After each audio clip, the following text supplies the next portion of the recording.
கர்த்தருக்குள் அன்பானவர்களே, இன்று நாம் வாசிக்க போகிற அதிகாரம் சங்கீதம் 13ஆம் அதிகாரம். இந்த சங்கீதத்திலே தாவீது தன்னுடைய துன்பத்திலே தேவனை நோக்கி செய்யும் விண்ணப்பமும் தேவனை குறித்ததான அவனது நம்பிக்கையும் உள்ளடங்கி இருக்கிறது. என்னோடு கூட சேர்ந்து நீங்களும் வாசியுங்கள். நிச்சயமாய் இந்த வார்த்தைகள் உங்களுக்கும் ஆசீர்வாதமாய் அமைவதாக. சங்கீதம் 13ஆம் அதிகாரம். கர்த்தாவே, எதுவரைக்கும் என்னை மறந்திருப்பீர்? எதுவரைக்கும் உம்முடைய முகத்தை எனக்கு மறைப்பீர்? என் இருதயத்திலே சஞ்சலத்தை நித்தம் நித்தம் வைத்து எதுவரைக்கும் என் ஆத்துமாவிலே ஆலோசனை பண்ணி கொண்டிருப்பேன்?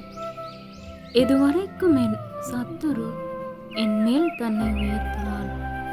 என் தேவனாகிய கர்த்தாவே, நீர் நோக்கி பார்த்து எனக்கு செவி கொடுத்தருளும். நான் மரண நித்திரை அடையாதபடிக்கு என் கண்களை தெளிவாக்கும்.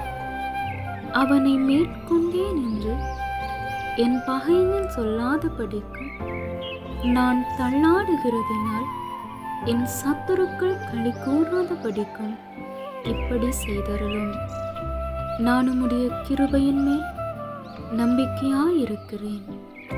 உம்முடைய இரட்சிப்பினால் என் இருதயம் களி கூறும். கர்த்தர் எனக்கு நன்மை செய்தபடியால் அவரை பாடுவேன் என்பதே ஆமேன். பிரியமானவர்களே, இந்த வார்த்தைகள் நிச்சயமாய் உங்களுக்கும் ஆசீர்வாதமாக அமைந்திருக்கும் என நம்புகிறேன். இந்த வார்த்தைகளை உங்களது நண்பர்களோடும் பகிர்ந்து கொள்ள தவறாதீர்கள்.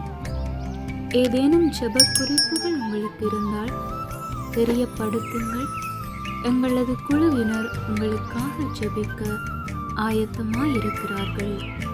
கர்த்தர் தாமே உங்களை ஆசீர்வதிப்பாராக.